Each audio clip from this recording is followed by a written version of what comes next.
তো গাইছ আপোনালোকে সকলোৱে জানে যে জুবিন দা আমাৰ মাজত নাই, কিন্তু এতিয়া বহুখিনি তথ্য আহি পৰিছে। বহুতকেইটা নিউজৰ ভিডিঅ' চালোঁ, তাৰপিছত বহুতকেইটা এটা ল'ৰাই ভিডিঅ' বনাইছে আৰু নিউজৰ কেইটামান ক্লিপো পাইলোঁ, আপোনালোকক দেখাই দিছোঁ। হয়তো বহুতে দেখিছে, বহুতে দেখা নাই।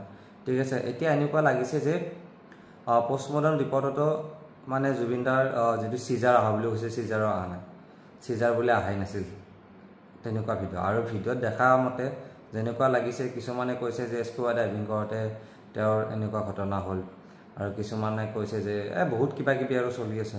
চ' মই 4-5টামান ক্লিপ পাইছোঁ, আপোনালোকক অলপ অলপ দেখাই দিছোঁ। এতিয়া এই ক্লিপটো চাওক আপোনালোকে, এই ল'ৰাটোৱে কি কৈছে কথাখিনি।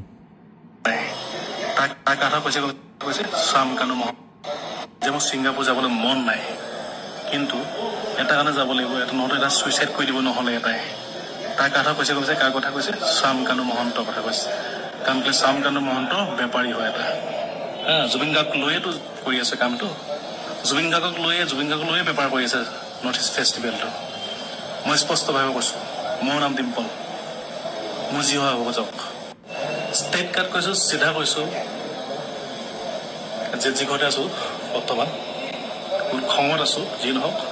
জুবিন দাৰ অকণমানো মন নাছিল ছিংগাপুৰ যোৱাৰ কাৰণে। ঠিক আছে, তো এনেকৈ বোলে শ্যাম কানু মহন্তই ছুইচাইড কৰিব, তাৰ কাৰণে জুবিন দা যাব লগা হ'ল। ঠিক আছে, তো মানে জবৰদস্তি জুবিন দাক মাৰিবৰ কাৰণে লৈ যোৱাৰ নিচিনা হ'ল।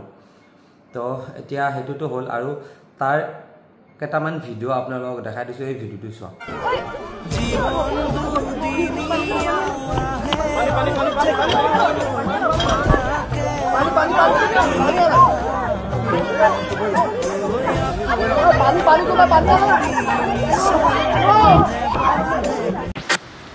এনেকুৱা লাগিছে জুবিন দাৰ হেনো পানীও নচিব নহ'ল, চবে পানী কৰিছে, কিন্তু পানী অনা মানুহ নাই।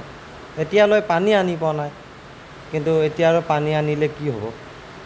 মানুহজন অলৰেডি মানে মুখ মেলিবই পৰা নাই। এনেকুৱা জবৰদস্তি কৰিছে মানুহটোক যে তেওঁলোকে নিজেই মাৰিছে, মানুহটোক মাৰি পেলাইছে।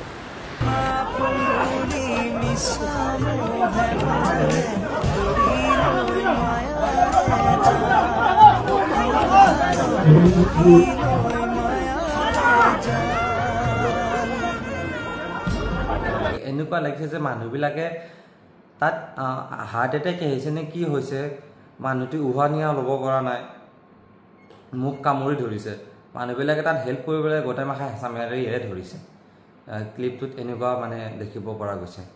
আৰু এটা ভিডিঅ' এইটো দেখাই দিছোঁ আপোনালোক, এইটো ভিডিঅ'ত চোৱা।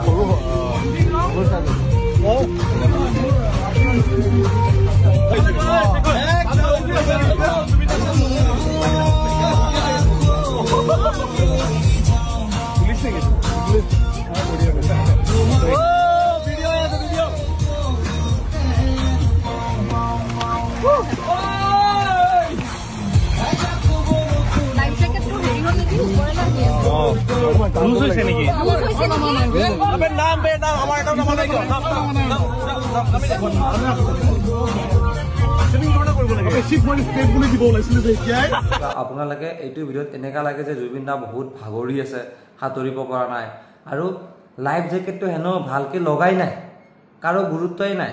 জুবিন দাই এবাৰ মানে চিট হৈ পাল্টিছে, এবাৰ এনেকৈ পাল্টি আছে, মানে কি লাইফ জেকেটটো ওপৰ পিনে গৈছে, কোনো গুৰুত্বই দিয়া নাই। তো নাজানো, তাৰপিছত সেইখিনিয়ে ভিডিঅ'ৰ ক্লিপটো পাইছোঁ, তাতে কিবা অঘটন ঘটিল, সেইখিনিতো ভিডিঅ' পোৱা নাই, সেইখিনিয়ে ভিডিঅ' পাইছোঁ। তো এনেকুৱা আছিল এই ভিডিঅ'টো। এতিয়া পাব্লিকে কৈছে যে জুবিন দাক হেনো মানে জ্বলাব নালাগে, শ্মশানত দিব নালাগে, মিউজিয়ামত ৰাখিব লাগে। নাজানো, এতিয়া বহুত ধৰণৰতো টেকন'লজি অলৰেডি আহিছে, যে জুবিন দাক যদি ৰাখিব বিচাৰে 200 বছৰ 500 বছৰলৈকেও ৰাখিব পাৰে, 1000 বছৰ লাইফ টাইমলৈকেও ৰাখিব পাৰে। সেইটো এতিয়া আমাৰ ডক্টৰ হিমন্ত বিশ্ব শৰ্মা, আমাৰ অসম চৰকাৰৰ ওপৰত ভিত্তি কৰিব, আৰু যে যা নহওক। সেয়াই আৰু কি ক'ম, আৰু এইখিনিয়ে ক'ব লগা।